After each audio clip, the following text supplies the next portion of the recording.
बिस्मिल्लाहिर्रहमानिर्रहीम। अस्सलाम वालेकुम। कैसे हैं आप सब लोग? उम्मीद करती हूँ सब खैरियत से होंगे। तो आज की हमारी डिश जो है वो बहुत ही डिलीशियस होने वाली है, बहुत ही यमी होने वाली है, जो बच्चे बहुत ज़्यादा पसंद करते हैं और आप बच्चों को ये ज़रूर बनाकर खिलाइएगा। तो आज हम बनाने लगे हैं नूडल। नूडल जो होते हैं वो आम तौर पर घर में बहुत ज़्यादा बनते होंगे, लेकिन इस रेसिपी के बाद आप इसको ज़रूर ट्राई करेंगे और आप इसको बनाकर बच्चों को ज़रूर खिलाइएगा। आपको ये बहुत ज़्यादा पसंद आएंगे।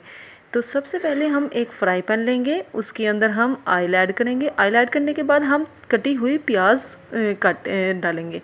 प्याज हम चौकोर साइज़ में हम काट के उसमें डालेंगे और उसको थोड़ा सा फ्राई करने के बाद हम उसके अंदर बंद गोभी ऐड करेंगे।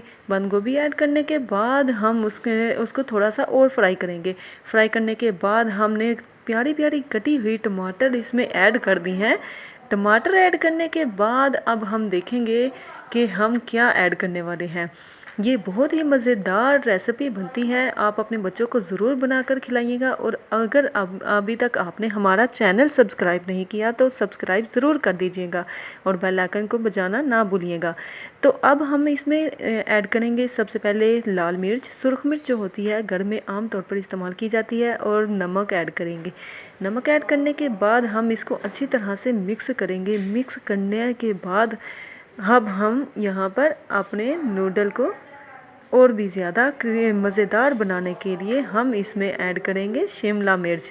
शिमला मिर्च जो होती है वो बहुत ही यमी लगती है, ऐसे फास्ट फूड में बहुत ही मज़ा आता है उसको खाने का और ये बहुत ही मज़ेदार होती है।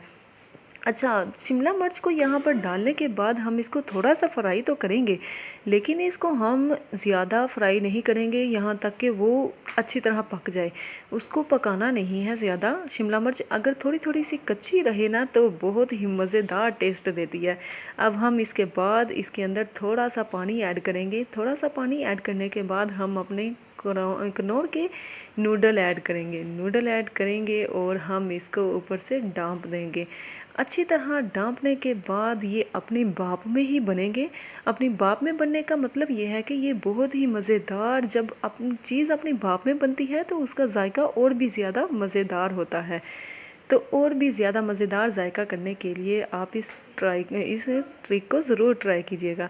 अच्छा, यहाँ पर देखें हमने अपने नूडल बहुत ही मज़ेदार यमी से रेडी कर लिए हैं और उसके अंदर अब हम इसको सर्व करेंगे। सर्व करने से पहले हम इसमें कनौर का जो हमें मसाला मिलता है वो इसके अंदर ज़रूर ऐड करेंगे। वो ऐड करने से हमारे कनौर नूडल्स जो हैं वो बहुत ही ज़्यादा यमी और टेस्टी बनते हैं, जो बच्चे बहुत ही ज़्यादा पसंद करते हैं। आप इसको लंच बॉक्स में भी दे सकते हैं बच्चों को। बच्चे बहुत ज़्यादा पसंद करते हैं और बच्चों को इतना दीजिएगा कि आपके बच्चों के फ्रेंड भी इसको ज़रूर खाएं और इसको ट्राई ज़रूर करें। आप वो भी आपके बच्चे वो भी अपनी मम्मा से जाके यही कहेंगे कि मम्मा मुझे भी ये खाना है, मुझे भी ये खाना है, और आपसे वो रेसिपी ज़रूर पूछेंगे। आप इसको ज़रूर ट्राई कीजिएगा। अब ये देखें हमारे अच्छे से मज़ेदार से नूडल रेडी हो चुके हैं, जो बहुत ही यमी है और बहुत ही मज़ेदार लग रहे हैं। इसको मैंने टेस्ट किया और मुझे बहुत ही ज़्यादा पसंद आए। अल्लाह हाफिज़। ज़रूर ट्राई कीजिए।